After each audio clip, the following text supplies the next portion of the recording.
2월 28일에 코스피가 단 하루 만에 마이너스 3% 넘게 폭락하는 현상이 발생했습니다. 1번을 보면 2025년 2월부터 상승세가 강화되던 코스피는 2024년 7월에 상한 수준에 다가서고 있었는데 2월 28일에 하루 만에 마이너스 3% 넘게 폭락하자 시장에서는 코스피가 반등을 마치고 장기간 폭락이 시작된 것은 아닌지에 대한 공포심이 확산되고 있습니다.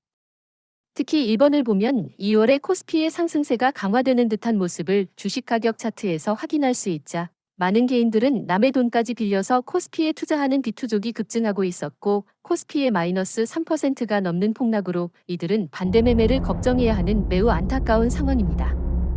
2025년 2월 20일 뉴스를 보면 2월부터 코스피의 상승세가 강화되자 해외 증시에 투자하던 개인들이 국내 증시로 돌아오자 2월 국내 증시의 일평균 거래대금이 2024년 6월 이후 가장 많은 액수를 기록했고 특히 남의 돈을 빌려 투자하는 비투가 급증하고 있다는 보도 내용을 확인할 수 있습니다. 2월 28일에 코스피가 단 하루 만에 마이너스 3% 넘게 폭락하면서 이번을 보면 2월에 급증되었던 개인들의 비투 평균 가격대를 하회하는 현상이 발생했습니다.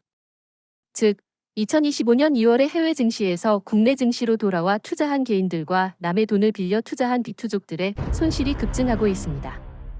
특히 비투족들은 코스피가 폭락할 경우 개별 종목들의 폭락세는 더욱 격화되기에 돈을 빌린 곳에서 묻지도 따지지도 않고 하한가의 매수 물량을 전부 팔아버리는 반대매매의 공포를 마주하게 됩니다. 2025년 2월에 남의 돈을 빌려서라도 코스피에 투자할 정도로 코스피가 매력적이라면 왜 3번으로 표기한 2024년 11월과 12월에는 매력적이 될 코스피를 매수하지 않은 것일까요? 2024년 11월 14일에 경제지표 스토리텔링은 공개방송을 통해 코스피가 위험과 기회 중 어느 조건인지에 대한 분석 내용을 공유했습니다. 2024년 11월 14일 공개방송에서 7번을 보면 코스피는 단기 수명주기에서 하락세가 진행되는 윤회 과정이 종료되었기에 추가 폭락이 아닌 상승생애가 진행되는 휴지기 조건에 진입했다는 것을 공유했습니다. 휴지기 조건이란 수명주기의 최하단에 위치한 태동기에서 잦은 등락이 반복되며 언더슈팅도 발생하는 흐름이 일정 기간 진행되는 기간을 말합니다. 휴지기 이후 코스피가 태동기를 넘어서게 되면 수명주기의 중앙의 붉은 선으로 표기한 경유지를 상회하는 수준으로 상승하는 1차 상승생애가 진행됨을 공유했습니다. 3번으로 표기한 2024년 11월과 12월에 코스피를 매우 저렴하게 매수할 수 있는 충분한 기회의 시기가 진행됐고 1번으로 표기한 2025년 2월에 코스피의 상승세가 강화되자 향후 코스피의 상승세가 지속 강화될 것으로 판단한 비투족이 급증했습니다. 반대매매를 걱정해야 하는 비투족들의 상황이 매우 안타까운 상황입니다. 단 하루 만에 마이너스 3% 넘게 폭락한 코스피는 향후 어떻게 될까? 위 자료의 파란 선의 코스피는 붉은 선의 원달러 환율의 등락에 반대로 움직이고 있습니다. 2번을 보면 원달러 환율은 보통 1% 내의 상승 또는 하락을 나타내는데 코스피가 마이너스 3% 넘게 폭락한 2월 28일의 원달러 환율이 단 하루에 1%가 넘게 급등하며 코스피의 하방 압력을 강화시켰습니다. 왜 원달러 환율이 2월 28일에 급등한 것일까?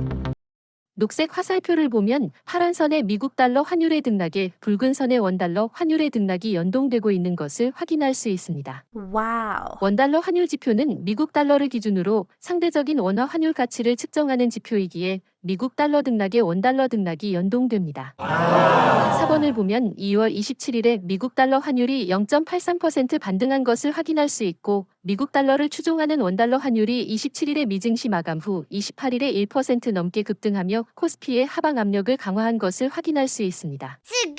만약 2월 27일에 미국 달러가 반등한 것이 향후 미국 달러의 상승세를 의미하는 것이라면 원달러 환율도 상승세로 전환되며 코스피의 장기 폭락이 시작된 것일 수 있습니다.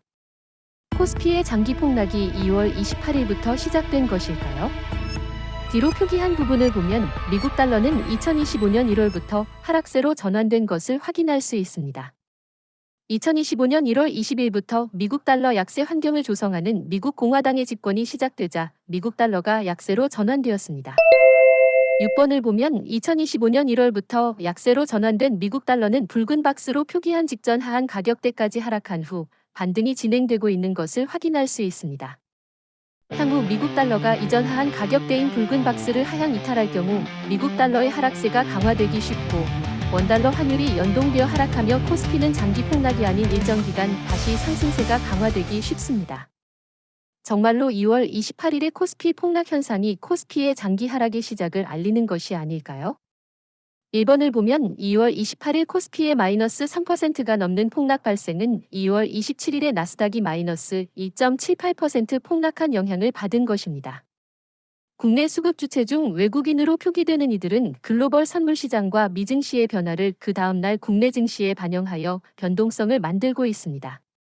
1번을 보면 나스닥은 27일에 마이너스 2% 넘게 폭락하며 노란 박스의 하단을 하향 이탈하며 장기 폭락이 시작될 듯한 공포 분위기를 만들고 있습니다.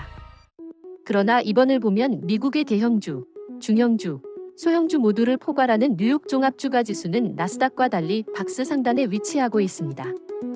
나스닥은 나스닥 선물시장의 영향을 받아 변동성이 증폭되는 특성을 갖기에 미국 주식시장을 대표하지 못하기에 미국은 뉴욕 종합이라는 지수를 만들었고 미국 주식시장의 실제 모습은 2번과 같습니다.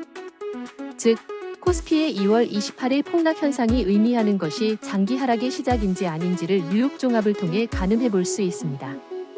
여러분들께서는 향후 코스피가 장기 폭락할 것인지 아니면 3천을 넘어서는 3,000피가 될 것인지에 대해 어떻게 생각하고 계신가요? 댓글을 통해 여러분들의 의견을 알려주세요. 코스피 폭락 공포로 걱정이 많은 분들께 더욱 도움이 될 것입니다.